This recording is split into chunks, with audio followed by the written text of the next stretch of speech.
రవి గారు welcome sir. Hello. Sir ఆంధ్రప్రదేశ్‌లో చూస్తున్నట్టయితే పీపీపీ విధానంలో చాలా పెను మార్పులొచ్చేస్తాయి. రాష్ట్రానికి ఎంతో మేలు జరుగుతుందని చెప్పిన విషయాలు ఇప్పుడు బాగా విమర్శలకు దారితీస్తున్నాయి. అలాగే ఇంకోవైపు అమరావతి విషయంలో చంద్రబాబు వ్యాఖ్యలు చాలా అటెన్షన్ గ్రాబ్ చేశాయి. ఏంటి సార్ ఓవరాల్‌గా ఏమంటారు? నిజమే, ఇవి రెండింటికి కూడా తీవ్రమైన ప్రాధాన్యత ఉంది. రాజకీయంగా వీటి మీద ఆసక్తే కాదు, ఆక్షేపణ కూడా చాలా వ్యక్తమవుతుంది. ఇంకా చెప్పాలంటే జాతీయ స్థాయిలో రాజకీయంగా చెప్పుకుంటున్న పరిణామానికి దీనికి కూడా సంబంధం ఉంది. ఇప్పుడు చాలామంది మోదీ ప్రభుత్వము లేకపోతే బీజేపీ, ఎన్డీఏ ఇవి హిందుత్వ రాజకీయాలు అనుసరిస్తున్నాయి, లేకపోతే సంఘ పరివార్ దీని ప్రకారం వెళ్తున్నాయి, ఇలా విమర్శలు చేస్తుంటారు. కానీ వాస్తవం ఏంటంటే దీనికి కాషాయ లక్షణాలు లేదా మత రాజకీయాలు ఎంత ఉన్నాయో కార్పొరేట్ లక్షణాలు కూడా అంతే ఉన్నాయి. అది అదానీ దగ్గర నుంచి, అంబానీ దగ్గర నుంచి వాళ్ళు నిర్వహించే పాత్ర, అమెరికాతో ఇవన్నీ. సో ఈ రెండు లక్షణాలు ఈరోజు చంద్రబాబు గురించి మీరు అడిగిన దీంట్లో ఉన్నాయి. మొదటిది, ఆయన నిన్న ఒక సమీక్ష చేశారు. ఈ సమీక్ష ఏంటి? ఈ ఆర్థిక పథకాలు ఆంధ్రప్రదేశ్లో పీపీపీ మోడల్ అనేది చాలా అద్భుతంగా పనిచేస్తుంది, జయప్రదంగా ఉంది. రాబోయే రోజుల్లో ఇది పెద్ద విప్లవం తీసుకొచ్చేస్తుంది. రెండవది, అసలు రాష్ట్రంలో ప్రాథమిక మౌలిక సదుపాయాలు, ఇన్ఫ్రాస్ట్రక్చర్ డెవలప్మెంట్కి ఇది చాలా బ్రహ్మాండంగా ఉపయోగపడుతుందని ముఖ్యమంత్రి గారు నిన్న అధికారులతో చెప్తున్నారు. ఇంకా రెండోది, అధికారులు, జిల్లా కలెక్టర్లు కావచ్చు, ఇతర సీనియర్ అధికారులు కావచ్చు, మీరు ఎందుకు వెనకబడుతున్నారు, ఈజ్ ఆఫ్ డూయింగ్ బిజినెస్లో ఇంకా ఇలాంటి నమూనాలు కనిపెట్టి ఎక్కువ మందిని ఇన్వాల్వ్ చేసి పెట్టుబడులు తెచ్చే బదులు మీరు లేనిపోయిన అభ్యంతరాలు పెడుతున్నారు, కొంతమంది తగిన విధంగా వ్యవహరించడం లేదని వాళ్ళ మీద ఆయన బాహటంగానే విరుచుకుపడుతున్నారు. పబ్లిక్ ప్రైవేట్ పార్ట్నర్షిప్ పీపీపీ అనే నమూనాను ఎవరు కాదనరు, ప్రపంచంలో ఉంది. కానీ అదేదో తారక మంత్రమైనట్టు దానివల్లనే అన్నీ జరిగిపోతాయన్నట్టు చంద్రబాబు లాంటి అనుభవజ్ఞుడు చెప్పడం చాలా షాకింగ్. ఇప్పుడు మనం చూస్తున్నాం, ఇప్పుడు అమరావతి కూడా ఆ మాటకు వస్తే ప్రపంచ బ్యాంకు ప్రత్యక్ష పర్యవేక్షణలో వాళ్ళు ఇచ్చిన అప్పుతో కడుతున్నాం. ఈ అప్పు అమరావతి మీద వచ్చే ఆదాయంతోనే తీరుస్తామని ప్రభుత్వం చెప్తుంది. Self sustaining, self financing capital అని. ఇప్పుడు చంద్రబాబు గారు చెప్పేదేంటి? రోడ్లు, టూరిజం, విద్య, వైద్యం, ఇంకా రకరకాల సదుపాయాలు, విద్యుత్ శక్తి, ఇవన్నీ పీపీపీ మోడల్లో అయితే కనుక వాళ్ళు పెట్టుబడులు పెడతారు, మనం పెట్టక్కర్లేదని. ఇంతకంటే హాస్యాస్పదమైనది ఏమి ఉండదు. భూమి మనది, వనరులు మనవి, దానికి కావాల్సిన ప్రాతిపదిక విద్యుత్ శక్తి, నీటి సరఫరా, ఇవన్నీ చేయాల్సింది ప్రభుత్వాలు. ఇవన్నీ చేసిన తర్వాత వాళ్ళు పెట్టుబడి పెట్టవచ్చు. పెట్టిన దాని మీద కూడా వాళ్ళకి చాలా రిటర్న్స్ కూడా చాలా ఉంటాయి. ఇంతకుముందు మనం అనుకున్నట్టు ఇప్పుడు భోగాపురం విమానాశ్రయం అభివృద్ధి చేస్తే ఒక టికెట్ మీద 300 రూపాయలు ప్రభుత్వానికి ఎప్పటి నుంచి వస్తాయి? 2036 నుంచి వస్తాయి. అప్పటి వరకు ఎవరు అవన్నీ? పైగా ప్రభుత్వ సంస్థల్లోనే లెక్కలు సరిగ్గా ఉండవు, అట్లాంటి ప్రైవేట్ సంస్థలు ఏం లెక్కలు చూపించే ఎవరు చెప్తారు?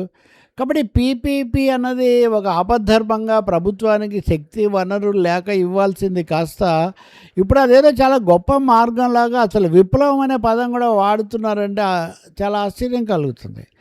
ఇది ప్రపంచవ్యాప్తంగా ఉన్న అనుభవాలకు చాలా విరుద్ధం. ఇప్పుడు తెలంగాణలో చూస్తాం మనం, హైదరాబాద్ మెట్రో అన్నది ఇప్పుడు ఒక దశ అయిపోయిన తర్వాత ఇప్పుడు ఏం చేయాలి తోచట్లేదు. రాష్ట్ర ప్రభుత్వం చెప్పింది కేంద్రం వింటలేదు, కేంద్రం చెప్పిన దాంతో రాష్ట్రం ఆమోదించట్లేదు, వీళ్ళిద్దరు చెప్పేది అక్కడ కార్పొరేట్ సంస్థ వినడం లేదు. అంటే ఏం చేయలేకపోతున్నాయి. ప్రభుత్వం మెట్రో ఎవరిది? ప్రజలదే. కానీ దాని మీద ఏం అదుపు లేదు. ఇలాంటి ఉదాహరణలు చెప్పాలంటే విశాఖ ఉక్కు ఫ్యాక్టరీ ప్రైవేట్ పరం చేయాలన్న దాని మీద ఎంత ఆందోళన వ్యక్తమైందో మనం చూసాం. ఈ పరిస్థితిలో నిజానికి చాలామంది వాహనాల్లో వెళ్ళేవాళ్ళు ఈ వరుసగా ఈ టోల్ గేట్లు ఏంటి, దాదాపు టికెట్ కంటే ఇవి చాలా ఎక్కువైపోతున్నాయని వాళ్ళ ఆందోళన పడడం కూడా మనకు తెలుసు. ఇంకా విద్యా వైద్య రంగాల్లో ముఖ్యంగా ఆసుపత్రులు అనేవి పీపీపీ కింద ప్రైవేట్కి ఇవ్వటం అనే దాని మీద కూడా చాలా తీవ్రమైన నిరసన. అవినీతి ఇంతగా పెరగడానికి రకరకాల బినామీ పేర్లతో కార్పొరేట్లు వాళ్ళ మనుషులు ప్రవేశించి మొత్తం కొల్లగొట్టడం అన్న దాని మీద తీవ్ర ఆందోళన వ్యక్తమవుతుంది. సో తప్పనిసరి అయినప్పుడు ప్రైవేట్ను భాగస్వామ్యం చేయటం వేరు. కానీ ఇక్కడ చంద్రబాబు నాయుడు గారు అది ఒక నమూనా, చాలా అద్భుతమైంది, రాబోయే రోజుల్లో అది రాష్ట్ర రూపురేఖలు మార్చేస్తుంది అని చెప్తున్నారు. గతంలో ఉన్న ప్రైవేటు పథకాలని ఏ మేరకు మేలు చేశాయో మనకు తెలుసు. కాబట్టి పీపీపీకి తోడు ఆయన 4P అని కూడా ఒకటి పెట్టారు, ధనవంతులు పేదవాళ్ళకి సాయం చేయాలని. ఈ పీలు అనేవి 3, 4 చెప్పుకొని వీటి ద్వారా అభివృద్ధి జరుగుతుంది అనుకున్నది ఇది పూర్తిగా విరుద్ధమైన, వాస్తవ విరుద్ధమైన విషయం. 2000 సంవత్సరంలో విద్యుత్ రంగంలో ప్రైవేటీకరణతో మొదలుపెట్టినప్పుడే బషీర్బాగ్ ఘటనలు ఇట్లాంటివి జరిగాయి. అప్పటి నుంచి ఇప్పటికి నడిచిన అనుభవాల నుంచి ఏమీ నేర్చుకోకపోగా ఆ పీపీపీ విజన్ కాపాడుతుంది. ప్రతి ఏటా 8 లక్షల కోట్ల పెట్టుబడులు వస్తాయని చెప్తున్నారు. ఇవన్నీ కాగితాల మీద రావటం వేరు, ప్రత్యక్షంగా రావటం వేరు. వాటి కోసం అధికారులను కానీ లేకపోతే ప్రజలను కానీ ఒత్తిడి చేయటం అన్నది కూడా ఏమాత్రం సరైనది కాదు. భూములు చాలా విపరీతంగా వాళ్ళకు ఇచ్చేసి విశాఖపట్నంలో డేటా సెంటర్ల దగ్గర నుంచి అన్నీ కూడా, ఉత్తరాంధ్రలో అయితే ప్రభుత్వ వర్గాలే ఆందోళన వెలిబుచ్చుతున్నాయి దీని మీద. ఆఖరికి సభాపతి అయ్యన్న పాత్రుడు, బీజేపీ శాసనసభ్యుడు విష్ణుకుమార్ రాజు ఇలాంటి వాళ్ళు కూడా విచారణ జరపమని అడిగారు. కాబట్టి పీపీపీ విధానాన్ని ఉపయోగించుకోవడం వేరు, భూములు అన్నీ వాళ్ళకి ఇచ్చేసి ప్రభుత్వం సహాయక పాత్ర అనేది అయితే దానివల్ల విప్లవం అయితే రాదు. ఇంకా రెండో విషయం ప్రమోద్ అంతకంటే తీవ్రమైంది. నేను జాతీయ స్థాయిలో చెప్పినట్టే కార్పొరేటు మత రాజకీయాలు రెండు అన్నట్టుగా చంద్రబాబు గారు అమరావతిలో నిన్న ఒక ఇదేది రథయాత్ర దీనిలో పాల్గొంటూ అమరావతికి లక్ష్మీ కటాక్షం ఉంది, దేవతల ఆశీస్సులతో నడిచిందన్నారు. ఓకే, అవన్నీ విశ్వాసాలు. హిందూ ధర్మానికి సాక్షిగా అమరావతిని నిర్మిస్తున్నాం అన్నారు. ఇది చాలా తీవ్రమైన విషయం. ఒక రాష్ట్ర రాజధాని ఒక లౌకిక భారతంలో అది ఒక మత ధర్మానికి ఎలా సాధ్యం? ఇప్పుడు ధర్మం వేరు మతం వేరని మళ్ళీ లాజిక్ తీస్తారు. కానీ ఇప్పుడు దేశంలో సాగుతున్న రాజకీయాలు, రకరకాల వివాదాలు, వీటన్నిటి మధ్యలో అమరావతి ఏదో ఒక మత ధర్మానికి సాక్షిగా తయారవుతుంది అనడం అనేది కొంచెం తొందరపాటే కాదు, ఇబ్బందికరమైనటువంటి చర్చలకు దారితీస్తుంది. ఇంతకుముందు అమరావతిని కొంతమంది కులం పేరుతో పెట్టినప్పుడు అందరం తప్పు పట్టాం, సరికాదు అని.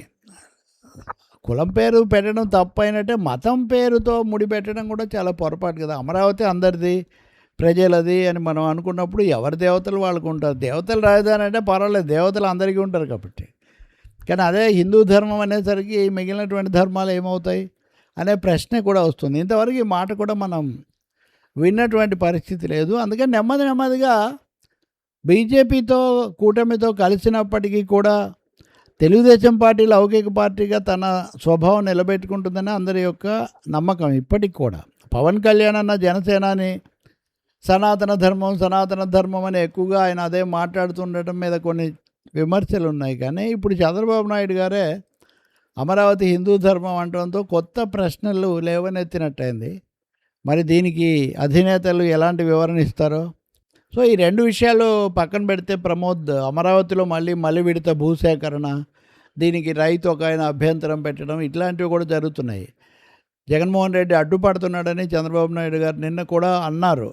ఎవరికేమీ అడ్డుపడడం అనేది సాధ్యం కాదు. కానీ రైతుల నుంచి, స్థానిక ప్రజల నుంచి మటుకు ఫిర్యాదులు, విమర్శలు, సమస్యలు లేకుండా చూసుకోవాల్సిన బాధ్యత ప్రభుత్వం మీద ఉంది. వాళ్ళ వాదన వినటము, వాళ్ళ అభ్యర్థన వినటం కూడా.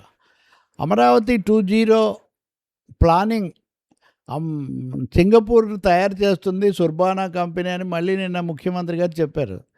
2.0 ఏంటి, 1.0నే ఇంకా చాలా వరకు పూర్తి కావాలి. పైగా సింగపూర్ పాత్ర ఏంటి? మొదటి దశలో వాళ్ళు వచ్చారు, తర్వాత వెనక్కు పోయారు. రెండో దశలో వాళ్ళ పాత్ర ఏంటన్న సందేహాలు కూడా ఉన్నాయి. మొన్ననే నారాయణ గారు మంత్రి వాళ్ళు సాంకేతిక సహకారం చేస్తారన్నారు. ఇప్పుడు చంద్రబాబు ఏమో వాళ్ళు ప్రణాళిక గీసిస్తారు అంటున్నారు. గత అనుభవాలను బట్టి సింగపూర్ పాత్ర కూడా చాలా స్పష్టంగా నిర్ణయించుకోవటం, రైతుల సమస్యలన్న వాటిని త్వరితంగా పరిష్కరించటం చాలా ముఖ్యం. ఈ రైతులకే లోకేష్ స్థానిక శాసనసభ్యుడిగా యువగలం సమయంలో భూములు ఇస్తాం మీకు అన్నారు. వాళ్ళు ఆందోళన చేస్తే వాళ్ళని కూడా ఆపేశారు. కాబట్టి నెమ్మదిగా ఒక అసంతృప్తి, అలజడి ఏదైతే వస్తుందో దాన్ని రాకుండా చూసుకోవాల్సిన బాధ్యత కూడా ప్రభుత్వం మీద, సిఆర్డీఏ మీద ఉంటుంది. Right sir.